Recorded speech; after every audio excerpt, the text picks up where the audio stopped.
안녕하십니까. 자, 요약 및 문제 풀이의 첫 강의 시간입니다.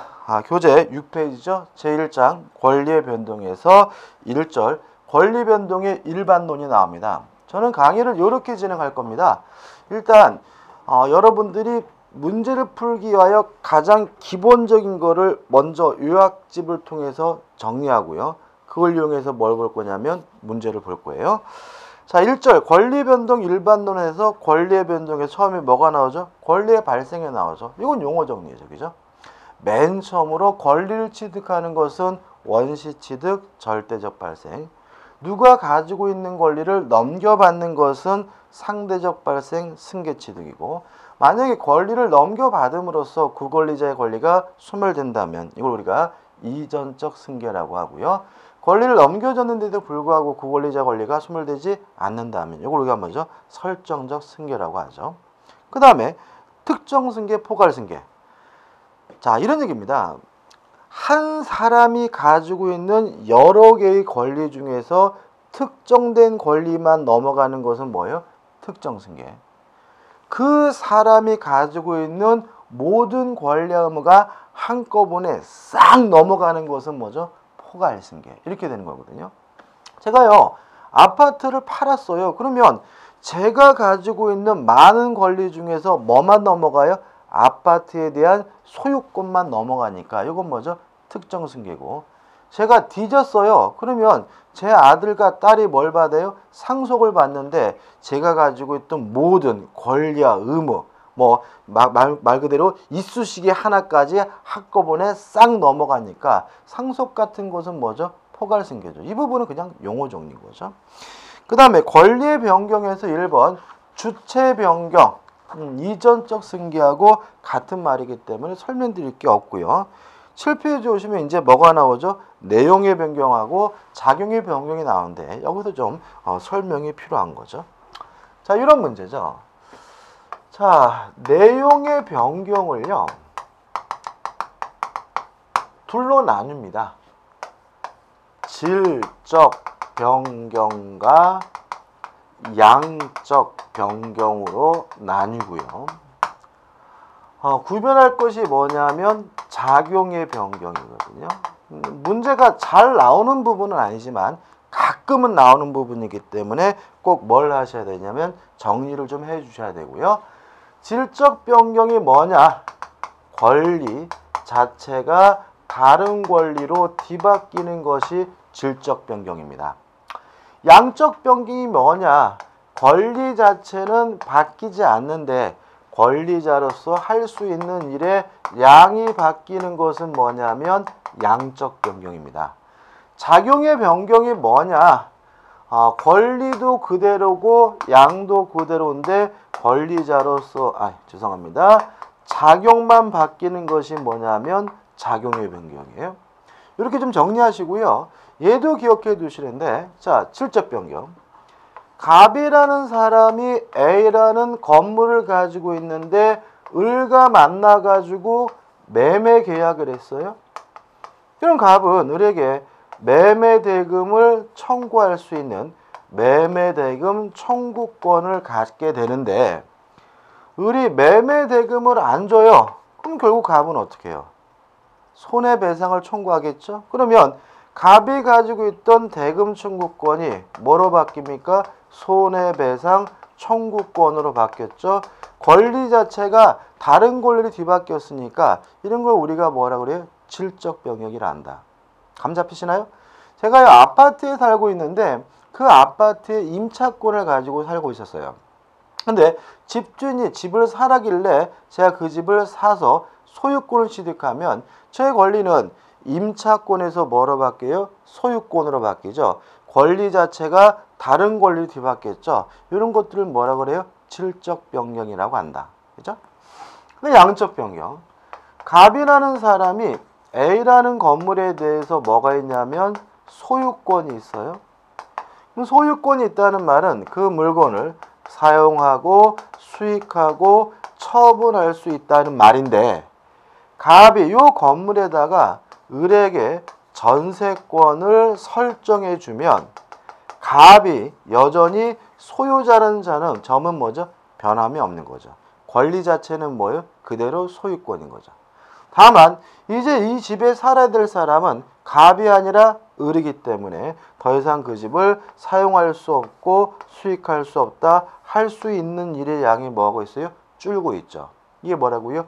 양적 변경. 자, 권리 자체는 그대로지만 권리자로서 할 수 있는 일의 양들이 바뀌는 게 뭐죠? 양적 변경이다. 그 다음 작용의 변경. 자, 갑이라는 사람이 주택 임차권이라는 권리를 가지고 있습니다. 이 사람이 인도받았고요. 동사무소 가서 주민등록 전입신고를 하게 되면 뭘 갖게 되냐면 대항력을 갖게 되거든요. 여기서 이 작용이란 말을 좀 더 쉬운 말로 하면 힘, 파워를 말합니다. 그래서 힘이나 파워가 바뀌는 것을 우리가 뭐죠? 작용의 변경이라고 하거든요. 그럼 보자고요. 전입신고, 주민등록하면은 권리 자체는 여전히 뭐죠? 주택임차권, 권리는 뭐죠? 그대로죠. 주민등록 안 해도 어차피 그 아파트를 사용, 수익할 수 있다는 점은 변함이 없으니까 무엇도 변함이 없는 거죠? 양도 변함이 없는 거죠. 다만 주민등록을 하게 되면 이길날 대항력, 대항할 수 있는 힘이 생기니까 이런 걸 우리가 뭐라 그래요? 작용의 변경이라 한다. 그죠? 작용의 변경이 뭐죠? 권리는 그대로고 양도 그대로인데 힘, 파워가 바뀌는 게 뭐죠? 작용의 변경인 거죠. 그 다음에 이런 것도 있죠. 등기부 등본을 떠봤더니요. 1번 해가지고 갑 앞으로 저당권이 설정되어 있고 2번에서 을 앞으로 저당권이 설정되어 있었는데 갑의 저당권이 말소가 됐어요. 이랬을 때 을은 여전히 뭐예요? 저당권이죠. 을은 갑이 있었을 때도 경매할 수 있고 없어도 경매할 수 있으니까 할 수 있는 일의 양도 뭐죠? 변함이 없는 거예요. 다만 2순위에서 1순위로 순위가 뭐가 돼요? 승진이 되기 때문에 똑같은 저당권이긴 한데 힘센 저당권이 된다. 이게 뭐가 되는 거죠? 작용의 변경이 되는 거죠. 가끔 나오는 부분이니까 꼭 정리하시고 기억해 두시기 바라고요. 그 다음에 권리의 소멸해가지고 절대적 소멸, 세상 사람들이 모두 봤을 때 권리 자체가 없어지는 것을 우리가 뭐죠? 절대적 소멸이라고 하고요. 상대적 소멸, 특정된 사람 입장에서 권리가 없어지는 것을 우리가 뭐죠? 상대적 소멸이라고 하고 특히 이전적 승계를 그 권리자 입장에서 보게 되면 뭐가 되는 거죠? 상대적 소멸이 되는 거죠. 그다음 권리 변동의 원인에서 법률 요건이 나오고 법률 사실이 나오고 8페이지 보시면 법률 사실에 뭐가 나오냐면 체계가 나오거든요. 자, 이것도 핵심적인 것만 좀 보게 된단 말이죠. 나올 만한 것만. 교재에 나와 있는 표 꼭 확실하게 뭐죠? 이해해 두시고 기억해 두셔야 되고요. 여기서 우리가 일반적으로 들은 예는 이런 예입니다. 갑이라는 사람이 A라는 부동산을 가지고 있는데 을에게 우리 집 살래 청약이라는 의사를 표시했고요. 을이 좋다 내가 네 집을 사겠다 승낙이라는 의사를 표시하게 되면 이제 갑과 을은 매매라는 뭘요? 계약을 하게 되는데 그리고 나서 을은 갑에게 대금을 지급하게 되고요. 갑은 을에게 뭘 해주죠? 이전 등기를 해주게 됩니다. 여기서 대금을 지급하고 이전 등기를 해주는 것을 뭐라 그러냐면 법률 효과라고 하고요. 이 사람들이 왜 대금을 지급하고 이전 등기를 했냐면 매매라는 계약을 체결했기 때문이죠. 이게 뭐가 되냐면 법률 요건이 되고요. 이 계약이라는 법률 요건을 가만 뜯어봤더니 그 안에는 의사표시가 있네요. 이걸 우리가 뭐죠? 법률 사실이라고 합니다. 그러면 개별적인 법률 사실이 모여가지고 법률 요건을 만들게 되고요. 법률 요건이 만들어지게 되면 일정한 뭐가요? 효과가 생기는 거거든요. 따라서 법률 요건이 뭐냐? 법률 효과의 발생을 목적으로 하는 법률 사실의 집합, 총체가 법률 요건인 거고요. 법률 사실이 뭐냐? 법률 요건을 구성하고 있는 개개 사실이 뭐가 되냐면 법률 사실이 되고요. 요 예도 좀 여러분들이 어떻게 꼭 기억해 두셔야 돼요. 가장 기본적인 예기 때문에 가끔 내니까 좀 주의하시기 바라고요. 자, 우리가 앞으로 법률 사실도 배우고 법률 요건도 배우고 법률 효과도 배우는데 시작하는 마당이기 때문에 뭘 배울 거냐면 법률 사실을 배울 거란 거죠. 그래서 8페이지의 표를 보시면 법률 사실 일단 용태와 사건으로 나뉩니다. 나누는 기준은 뭐냐면 사람의 정신작용이 개입될 수 있는 법률 사실은 용태라고 하고요. 사람의 정신작용이 개입될 수 없는 법률 사실을 우리가 뭐죠? 사건이라고 하고요. 이러한 사람의 정신작용이 밖으로 표출이 되면 외부적 용태라고 하는데 이걸 우리가 흔한 말로 행위라고 하고요. 사람의 정신작용이 머릿속에 머물고 있으면 내부적 용태라고 하는데 우리가 흔히 쓰는 말은 의식이라는 말이고요. 관념적 용태, 의사 용태 나눠놓고는 있지만 나눌 필요는 없고요. 그냥 내용만 보시고 그 다음에 이 외부적 용태 행위가 다시 적법행위와 위법행위로 나뉘는데 위법행위는 뭐가 있어요? 법률행위와 채무불이행 두 가지가 있고요. 중요한 것은 뭐죠? 적법행위인 거죠. 자, 그래서 여기서 이제 제가 적법행위를 생각을 해보자 이거죠. 적법행위가 우리 교재는 의사표시와 준법률행위 있다 이렇게 나와 있거든요. 이게 교재에 적혀 있는 게 맞습니다. 근데 여러분들 이야기는 이렇게 이해하는 게 더 편해요. 적법행위는 법률행위와 준법률행위로 나뉜다. 이렇게 기억하시는 게 더 유리하고요. 일단 이 부분은 시험 문제 아주 잘 내는 부분입니다. 왜냐하면 기초기 때문에 잘 내는 부분이에요. 일단 법률행위가 뭐냐? 의사표시가 들어있는 적법행위가 법률행위예요. 따라서 준법률행위가 뭐냐? 의사표시가 없는 적법행위가 뭐가 되냐면 준법률행위가 되고요. 의사표시는 뭐냐면 의사, 바라는 바, 원하는 바를 밖으로 표시하는 것이 의사표시거든요. 그럼 이렇게 되는 거죠. 원하는 바, 바라는 바를 밖으로 표시하는 것이 의사표시인데 그게 들어있으면 뭐예요? 법률행위.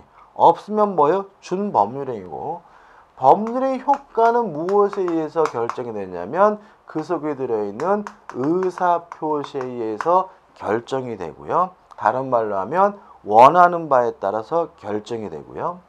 준법률행위는 그 속에 의사표시가 없기 때문에 준법률의 효과는 무엇에 의해서 결정이 되냐면 법률 규정에 의해서 결정이 되는 거죠.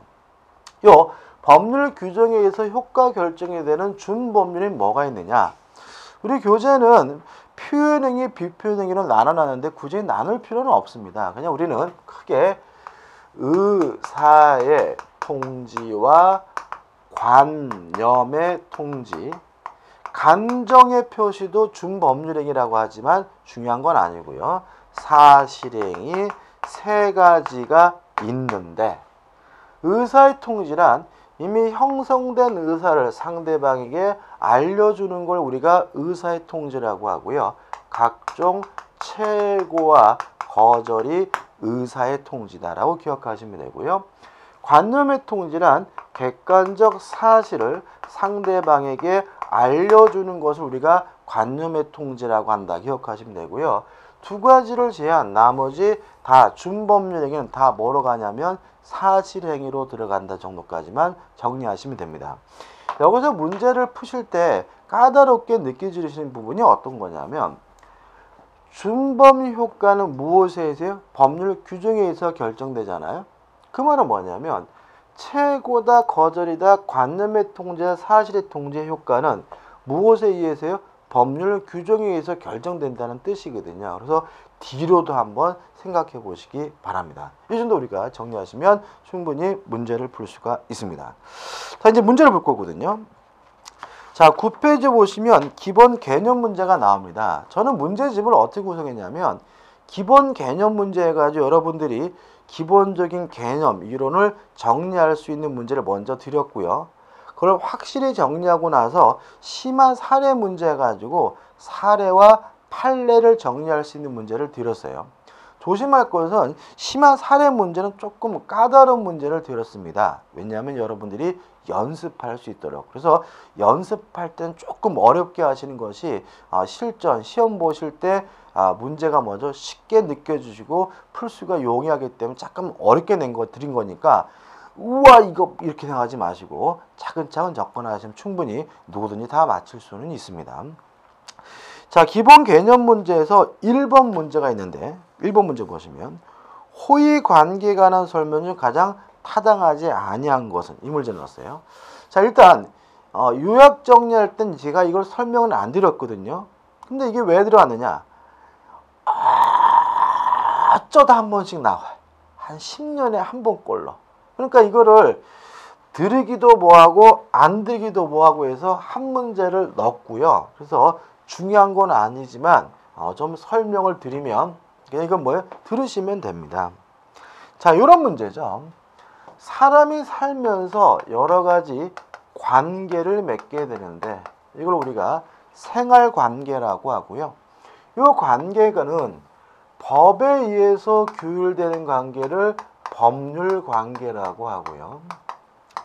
법이 아닌 나머지 것은 도덕이다, 종교다, 친분이다 라는 것에 의해서 규율되는 관계를 인간관계라고 하고요. 법에 의해서 규율되는 법률관계는 권리와 의무를 발생시키기 때문에 반드시 이행을 해야 되고요. 안 하면 법적 제재가 따르고요.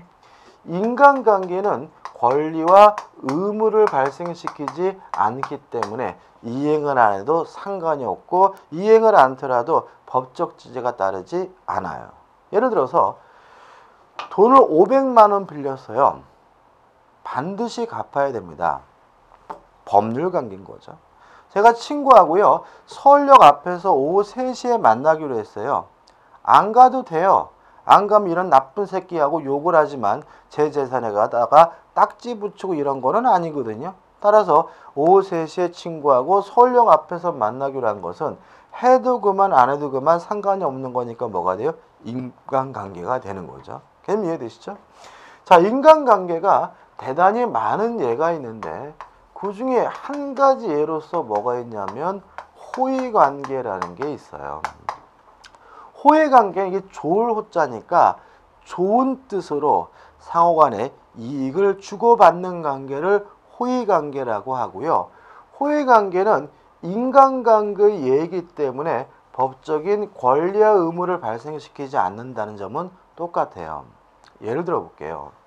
제가 자동차를 타고 가고 있는데 비가 억수로 쏟아지는데 꼬마애가 막 비를 맞고 걸어가고 있어요. 그래서 꼬마야 너 어디 가니? 내 집에 간대요. 얘기 들어보니까 한 20분 걸어가야 되는데 비가 엄청 쏟아진단 말이죠. 그래서 제가 아저씨가 태워다 줄게. 저는 진짜 좋은 뜻으로 아무런 이득도 바라지 않고 요 아이를 데려다 주는 거니까 이게 뭐가 되는 거죠? 호의관계인 거예요. 호의관계는 인간관계 예이기 때문에 법적인 권리와 의무를 발생시키지 않기 때문에 꼭 해야 되는 건 아니에요.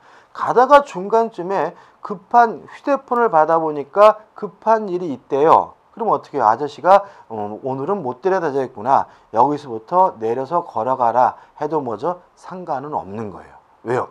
호의관계도 뭐의 예이기 때문에? 인간관계의 예이기 때문에 그런 거죠. 이해되시죠? 그죠? 자, 근데 문제가 생길 수 있어요. 제가 요 꼬마애를 태우고 가다가 빗길이 미끄러지는 바람에 가로수를 들이받았어요. 근데 요 꼬마애가 다쳤어요. 그러면 요 꼬마애를 치료해 줘야 되겠죠. 반드시 치료해 줘야 되나요? 아니면 치료해 주고 싶으면 치료해 주는 건가요? 반드시 해줘야 되겠죠. 다시 말하면 요 꼬마애가 다쳐서 그 다친 것을 치료해 주는 것은 더 이상 호의관계가 아니라 법률관계로 전환돼 버리는 거예요. 다시 말하면 이 아이를 집에까지 태워다 주는 것만 호의관계고 인간관계인 거고요.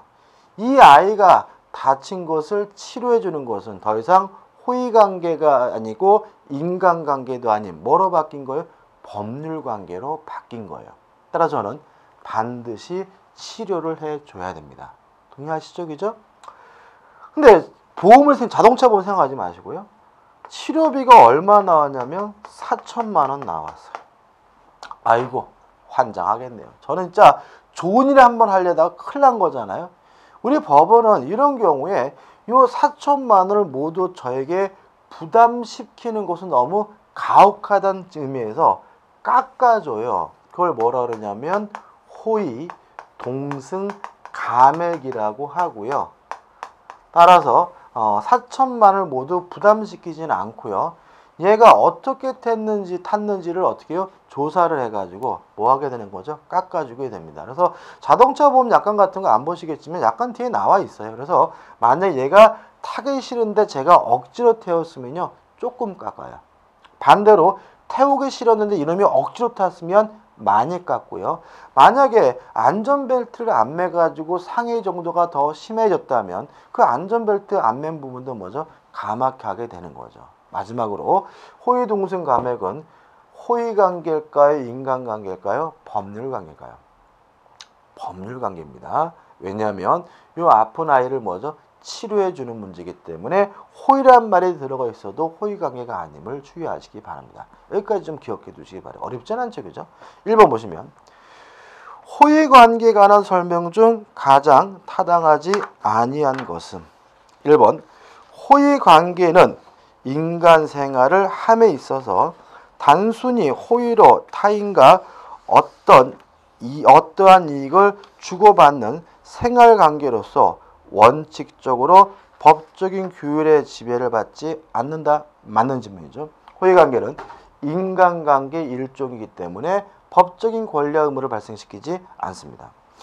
2번 호의관계가 법률관계로 인정되기 위해서는 법적 후속 의사가 있어야 된다. 당연한 거고요.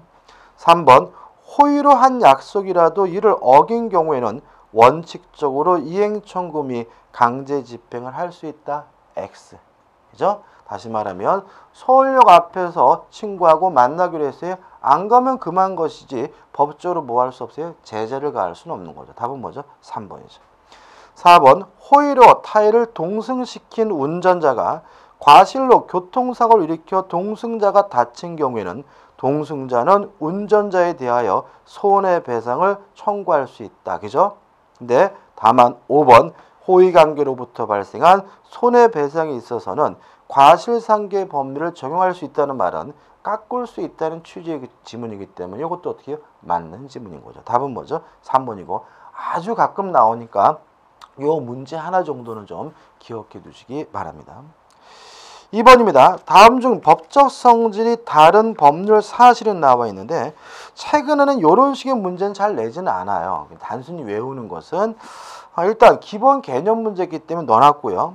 일단 여기서 우리가 좀 생각해 볼 것은 뭐냐면 1번 사원총회 소집 통지나 2번 시효 중단 사유로서의 채무의 승인이나 3번 공탁의 통지나 그 다음에 5번 채무자의 채권 양도의 승낙은 객관적 사실을 알려주는 것이니까 관념의 통지인데 반해서 4번 무권 대리는 상대방에 대한 본인의 추인, 거절, 각종 채고와 거절은 뭐죠? 의사의 통지이기 때문에 답은 뭐죠? 4번이고요. 여기서 좀 일부러 이 문제를 넣었는데 생각해 볼 게 있어요. 2번 채무의 승인, 승낙은 의사표시가 아닌가요? 지금 의사표시가 아니고 준법률행위 중에서 관념의 통지라고 했죠? 왜 그럴까요? 이유가 있습니다. 자, 채무는요, 법적인 의무입니다. 따라서 반드시 이행해야 되는 거예요. 따라서 이행 안 하겠다, 하겠다라고 뭐 할 수 없냐면 결정할 수가 없는 겁니다. 반드시 해야 되는 거니까. 그러면 채무 승인은 무슨 뜻이냐? 이런 얘기인 거예요. 제가 오래간만에 동창회를 나갔더니 제 친구놈이 저한테 300만 원 갚으래요. 뭐 임마? 네가 임마 6개월 전에 나한테 빌려갔잖아. 저는 기억이 없는데. 그래가지고 대판 싸웠어요. 집에 와서 곰곰이 누워서 생각을 해보니까 그 자식 말이 맞아요. 그래서 제가 카톡한 거죠. 친구야, 네 말이 맞구나. 돈 빌린 게 맞다. 이렇게 채무가 존재한다는 사실을 상대방에게 알려주는 거기 때문에 이 채무의 승인은 의사표시가 아니라 관념의 통지인 거예요. 다시 한번요. 채무 승인은 채무를 이행하겠다 이런 뜻이 아니라 채무가 존재한다는 사실을 상대방에게 뭐 하는 거예요? 알려주는 것을 이해하기 때문에 의사표시가 아니라 뭐로 이해합니까? 관념의 통지로 이해해요. 그 다음에 5번도 마찬가지입니다. 원래 승낙은 의사표시거든요.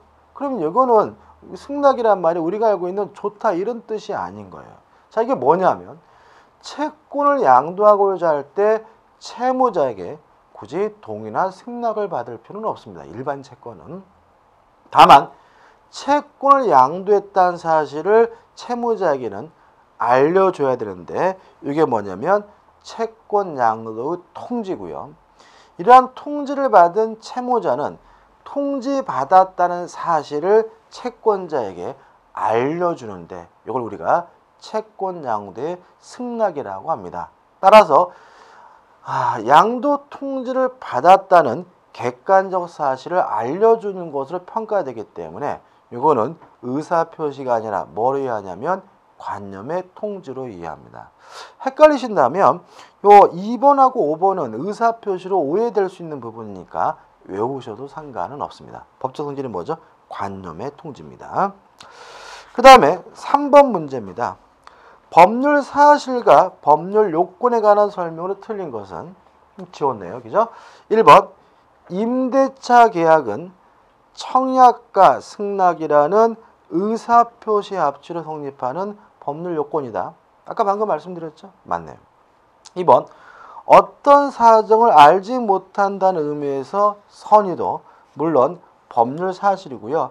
법률 사실 중에서도 뭐가 되는 거죠? 의사적 용태가 되는 거죠. 3번 시간의 경과는 사람의 정신적인 의하지 않는 법률 사실이고요. 이게 뭐죠? 사건이죠. 4번 무권 대리 행위에 관한 추인 여부에 관한 상대방의 채고는 의사의 통지다. 맞죠? 각종 채고와 거절은 뭐죠? 의사의 통지죠. 5번 민법 552조에 따라 자 이렇게 나와있죠. 자 이건 기출문제입니다. 근데 기출문제인데 아주 많이 틀렸어요. 이 문제는요. 일단 여러분들 이런 행동 하지 마세요. 5번 지문이 나왔는데 민법 552조에 따라 아이고 큰일 났다. 나 이거 민법 552조가 뭔지 모르는데 민법 555조에 뭐가 있는지를 아는 사람은요. 대한민국에 아무도 없어요. 다시 말하면 몇 조에 무슨 내용이 있다라는 거는 드라마에서나 나오는 얘기죠. 가끔 보면 변호사라고 뭐 형법 몇 조에 따라서 이거요. 판사들도 그런 거 외우고 있지 않습니다. 당연한 거기. 그거 왜 법적으로 외우는 게 아닌 거예요. 그죠? 그럼 552조다 이런 말이 나오면 신경 쓰지 마시고 뭐죠? 지나가는 거예요. 그죠? 신경 쓰지 마시고. 자, 그다음에 상대방이 최고했음에도 최고에다가 동글뱅이를 쳐놓을까요? 그 다음에 해제권자의 통지가 없기 때문에 해제권이 소멸하는 효과는에다가 동글뱅이를 쳐볼까요? 그러면 합치면 어떻게 해요? 최고의 효과는 이런 얘기잖아요. 자, 보자고요. 최고는 의사의 통지고 의사의 통지는 뭐죠? 준법률행위잖아요. 준법률 효과는 무엇에 의해서 결정이 돼요? 법률 규정에 의해서 결정이 되잖아요. 따라서 최고의 효과는 법률 규정에 의해서 결정되어야 한다. 이렇게 나와야 되는데 어떻게 나와 있습니까? 당사자 의사에 근거한다. X죠. 당사자 의사 표시에 의해서 효과 결정되는 것은 뭐밖에 없습니까? 법률 행위밖에 없습니다. 좀 까다로울 수 있죠, 그죠? 그래서 우리가 많은 예를 외울 건 아니고요. 정확하게 이 부분을 확실하게 숙지하시고 이해하셔야 돼요. 답은 뭐죠? 5번이죠. 4번 서로 연결된 내용이 맞지 않는 것은 1번 원시 취득, 선의 취득, 유실물 습득에 관한 소유권 취득은 원시 취득인데 외울 건 아니에요. 2번 포괄 승계 해가지고 상속, 사인증여. 자, 사인증여가 뭔가요? 사망을 원인으로 하는 증여거든요. 제가 예를 들어서 친구한테 야 인마 내가 죽으면 너한테 자동차를 줄게. 이게 뭐예요? 사인증이에요. 그러면 제가 죽으면 제가 가지고 있는 권리 중에서 뭐만 넘어가요? 자동차에 관한 소유권만 넘어가니까 사인증여는 뭐가 아닙니까? 포괄승계가 아니라 특정승계고요. 따라 답은 뭐죠? 2번이 되는 거예요. 나머지 특정승계, 매매에 의한 소유권 취득 맞고요. 4번 설정적 승계, 지상권이나 저당권 설정 맞고요. 5번 내용의 변경해가지고 물건의 증감은 뭐죠? 양적 변경. 소유권 위에 제한물권 설정도 뭐죠? 양적 변경. 뭐가 되는 거죠? 내용의 변경인 거죠. 맞네요. 답은 뭐죠? 2번이 됩니다. 자, 여기까지 하고요. 다음 강의 때 이어서 들어가도록 하겠습니다.